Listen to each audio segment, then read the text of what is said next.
कहानी की शुरुआत होती है हमारे ऐश के साथ में, जो कि अब पोकेमॉन वर्ल्ड चैंपियन बन चुका है और पोकेमॉन मास्टर बनने के सफर पे एक कदम आगे बढ़ चुका है। पोकेमॉन वर्ल्ड चैंपियन के अंदर में ऐश वर्सेस लियोन के मैच में ऐश यहां पर जीत चुका है और ऐश जो है पोकेमॉन मास्टर बनने के सफर में आगे बढ़ चुका है। और अब ऐश काफ़ी ज़्यादा पावरफुल और काफ़ी ज़्यादा एक्सपीरियंस वाला पोकेमॉन ट्रेनर बन चुका है, जिसके पास में पोकेमॉन भी उतने ही खास हैं और ऊपर से एक्सपीरियंस भी है। फाइनली ऐश पोकेमॉन वर्ल्ड चैंपियनशिप जीतने के बाद में अपने घर यानी कि कैंटो रीजन में पहुंच चुका है। ऐश की मॉम ऐश को देखकर काफ़ी ज़्यादा खुश होती है, क्योंकि ऐश जो होता है पोकेमॉन वर्ल्ड चैंपियनशिप में काफ़ी ज़्यादा बढ़िया परफॉर्मेंस करता है और जीतता भी है। और इसके बाद ऐश की मॉम, प्रोफेसर ओक, ब्रॉक और ऐश के जितने भी सारे फ्रेंड्स हैं सभी मिलकर ऐश के चैंपियन बनने पर सेलिब्रेशन करते हैं। कुछ दिनों के बाद में प्रोफेसर ओक ऐश को अपने लैब में बुलाते हैं और कुछ चीज़ें पूछते हैं। प्रोफेसर ओक ऐश से कहते हैं, ऐश क्या तुमने सोच लिया है कि तुम्हें आगे फ्यूचर में क्या करना है? क्या तुम पोकेमॉन वर्ल्ड चैंपियन बन के ही रह जाओगे या फिर आगे कुछ करोगे? जिसके बाद ऐश कहता है कि नहीं प्रोफेसर, मुझे पोकेमॉन वर्ल्ड चैंपियन नहीं, मुझे जबकि पोकेमॉन मास्टर बनना है, ये मेरा ड्रीम है। प्रोफेसर ओक ऐश को लेजेंड लीग में जाने को कहते हैं, जो कि ओसाका रीजन में होता है और कलौस रीजन के काफ़ी ज़्यादा करीब में है, जहां ऐश की तरह ही काफ़ी ज़्यादा पावरफुल ट्रेनर हैं और उनसे वो लड़कर पोकेमॉन वर्ल्ड चैंपियन से पोकेमॉन मास्टर बन सकता है। और वहां पर ऐश को काफ़ी ज़्यादा एक्सपीरियंस गेन होगा, जिससे कि ऐश एक सक्सेसफुल पोकेमॉन मास्टर बन पाएगा। तभी ऐश पूछता है कि प्रोफेसर ओक यहाँ पर लेजेंड्स लीग में कैसे मैं पार्टिसिपेट करूँगा और उन्हें कैसा पोकेमॉन में ले जाऊँ। इसके बाद प्रोफेसर ओक कहते हैं, ऐश देखो ओसाका रीजन में यहाँ पर जो लेजेंड्स लीग होता है इसमें काफ़ी ज़्यादा पावरफुल पोकेमॉन ट्रेनर्स आते हैं, इसीलिए तुम्हें भी काफ़ी पावरफुल पोकेमॉन टीम बना के रखना चाहिए, जिससे कि तुम यूज़ कर सको और बैटल्स को जीत सको। हाँ मुझे पता है कि तुम पोकेमॉन वर्ल्ड चैंपियन बन चुके हैं, लेकिन इसका मतलब ये नहीं है कि तुम कोई भी पोकेमॉन लेके चले जाओगे और वहाँ हार के आओगे, क्योंकि वहाँ के पोकेमॉन ट्रेनर्स जो होते हैं वो काफ़ी ज़्यादा मिस्टीरियस होते हैं। उनके पास में बहुत ताकतवर पोकेमॉन्स होते हैं और एक एक ट्रेनर जो कि होता है काफ़ी ज़्यादा पावरफुल और उसके पास में काफ़ी ज़्यादा पावरफुल पोकेमॉन भी होता है और एक्सपीरियंस भी। तो मैं तो तुम्हें काफ़ी ज़्यादा पावरफुल पोकेमॉन टीम बनाने को कहूँगा और कुछ पोकेमॉन बैकअप के लिए रखने के लिए बोलूँगा। तो ऐश तुमने क्या सोचा है कि तुम ओसाका रीजन में जाओगे लेजेंड्स लीग के लिए या नहीं? तभी ऐश कहता है, क्यों नहीं प्रोफेसर, मैं पोकेमॉन मास्टर बनने के लिए कुछ भी कर सकता हूँ और मैं ओसाका रीजन में जाऊँगा और लेजेंड्स लीग में पार्टिसिपेट करूँगा। तभी ऐश अपने सारे पोकेमॉन्स को बुलाता है और उनकी पावर एबिलिटीज़ को चेक करता है, जहाँ पर ऐश अपने पोकेमॉन टीम में कुछ पोकेमॉन को चूज़ करता है। पोकेमॉन होते हैं चारिज़ार्ड फायर टाइप में, सेप्टाइल ग्रास टाइप में, ड्रैगोनाइट ड्रैगन टाइप में, लुकारियो स्टील टाइप में, ग्रेनिंजा वाटर टाइप में, पीकाचू गेंगार घोस्ट टाइप में अपने साथ इन्फरनेप और हेराक्रॉस को अपने साथ ले जाता है। अपने सफ़र को शुरू करने से पहले एक बार फाइनली अपने मॉम से मिलता है और इसके बाद में अपने सफ़र पे जाने लगता है। वहाँ पे प्रोफेसर ओक आते हैं और ऐश को कुछ कहते हैं, ऐश मुझे पता है कि वो रीजन तुम्हारे लिए काफ़ी ज़्यादा नया होगा, इसलिए वहाँ पे मेरे एक प्रोफेसर दोस्त हैं जो कि तुम्हें उनका पता, मुझे यकीन है कि वो तुम्हारी हेल्प ज़रूर करेंगे। पर फाइनली ऐश अपने सफ़र को कंटिन्यू करते हैं, जहाँ पर ऐश को कुछ ही दूरी पर ब्रॉक भी मिलता है। ब्रॉक ऐश से पूछता है, ऐश तुम क्या नए सफ़र पे जा रहे हो? मुझे लगता तो यही है।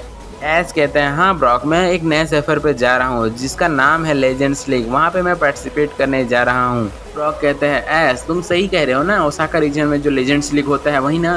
तभी ऐश कहता है, बिल्कुल ब्रॉक मैं वहीं जा रहा हूँ। तभी ब्रॉक भी कहता है, ऐश मैं तुम्हारे साथ चलना चाहूँगा।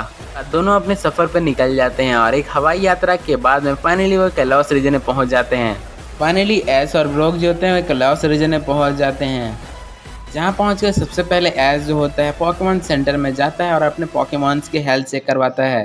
तभी ऐश देखता है कि पोकेमॉन सेंटर के काफ़ी ज़्यादा नज़दीक में ही एक कॉन्टेस्ट हो रहा है, जहाँ पर ऐश वहाँ जाता है। जहाँ पर ऐश देखता है कि वहाँ सरीना पार्टिसिपेट करने आई है और वो काफ़ी अच्छा परफॉर्म कर रही है और वो पोकेमॉन कॉन्टेस्ट भी जीत जाती है। पोकेमॉन कॉन्टेस्ट ख़त्म होने के बाद में सरीना ऐश से मिलती है और उसे हाय कहती है, जिसके बाद में सरीना पूछती है, ऐश तुम यहाँ पर क्यों आए हो?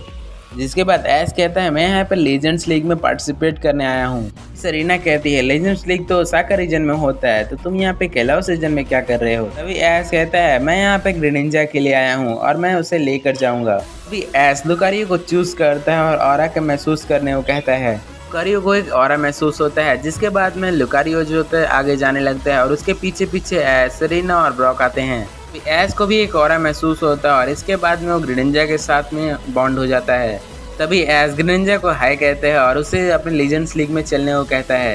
इसके बाद में ग्रेनिंजा जो होता है एस के साथ में चला जाता है।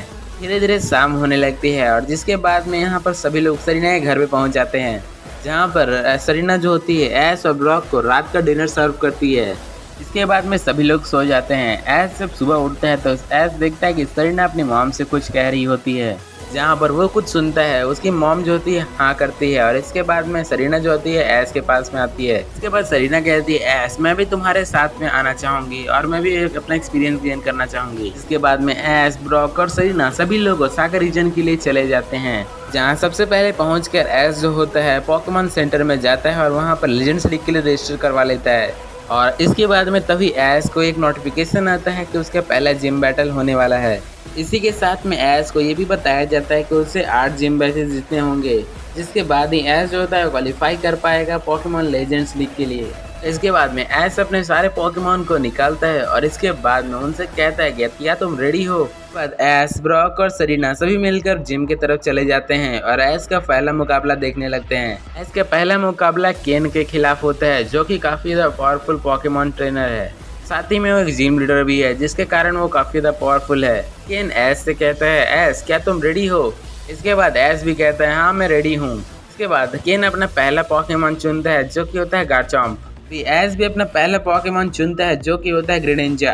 केन अपने गार्चम्प को फायर ब्लास्ट का यूज करने को कहता है, तभी एस ग्रेनिंजा को इससे बचने के लिए कहता है और वाटर पल्स का यूज करने को कहता है। ये वाटर पल्स गार्चम्प को लग जाता है, तभी केन अपने गार्चम्प को ड्रैगन क्लॉ का यूज करने को कहता है, तभी एस इसे बचने को कहता है और डबल टीम का यूज करने कहता है। केन अपने गार्चम्प को फायर ब्लास्ट का यूज करने को कहता है, जो कि काफी ज्यादा पावरफुल होता है, जिससे ग्रेनिंजा डैमेज हो जाता है। अपने ग्रेनिंजा को वाटर सर्किल का यूज करने को कहता है, जो कि काफी ज्यादा पावरफुल होता है, इससे गार्चम्प हार जाता है। केन अपना सेकेंड पोकेमॉन को चूज करता है, जो कि होता है विनासौर। एस को कहता है एस तुम्हारा ग्रेनिंजा काफी ज्यादा पावरफुल है, लेकिन मेरा विनासौर भी किसी से कम नहीं। अपने विनासौर को रेजर लीफ का यूज करने को कहता है, जो इससे काफी ज्यादा डैमेज बढ़ता है ग्रेनिंजा को। ऐसे ग्रेनिंजा को एरियल ईएस का यूज करने को कहता है, जो कि सीधे यहाँ पर विनासौर को लग जाता है। अपने विनासौर को सोलार बीम का यूज करने को कहता है। मौका को देखते हुए एस ग्रेनिंजा को वाटर पल्स का यूज करने को कहता है। सोलार बीम सीधे ग्रेनिंजा को लग जाता है। इसी तरह बैटल काफी देर तक चलता रहता है, लेकिन तभी एस ग्रेनिंजा को कहता है लगता है हमें खेल को खत्म करना होगा ग्रेनिंजा, तैयार हो इसके लिए, चलो बॉन्ड होते हैं। तभी एस और ग्रेनिंजा बॉन्ड हो जाते हैं एक दूसरे के साथ में। ये देखकर केन काफी ज्यादा हक्का बक्का रह जाता है, क्योंकि ऐसा फिनोमेना उसने पहले नहीं देखा था। एस ग्रेनिंजा को वाटर सर्किल का यूज करने को कहता है, जो कि काफी ज्यादा जायंट होता है। केन भी अपने विनासौर को सोलार बीम का यूज करने को कहता है पूरी ताकत लगाकर। अटैक काफी ज्यादा पावरफुल होते हैं और दोनों एक दूसरे को डैमेज पहुंचाते हैं। चारों तरफ धुआं धुआं हो जाता है। धुआं हटने के बाद हमें पता चलता है ग्रेनिंजा और विनासौर दोनों लड़ने काबिल नहीं है। केन एस से कहता है बहुत बढ़िया एस, तुम मुझे इतना उम्मीद नहीं था कि तुम्हारा ग्रेनिंजा इतना ज्यादा पावरफुल है कि मेरे पावरफुल विनासौर को हरा देगा। कोई बात नहीं, अभी मैं तुम्हें दिखाता हूँ असली पावर किसे कहते हैं। गैराडोस मैं तुम्हें चुनता हूँ। तभी केन अपने गैराडोस को चूज कर लेता है। इसके बाद में अपने गैराडोस को मेगा एवोल्यूशन दे देता है। आखिर एस वर्सेस केन के मुकाबले में कौन विनर होगा, आगे देखने के लिए पार्ट 2 देखें।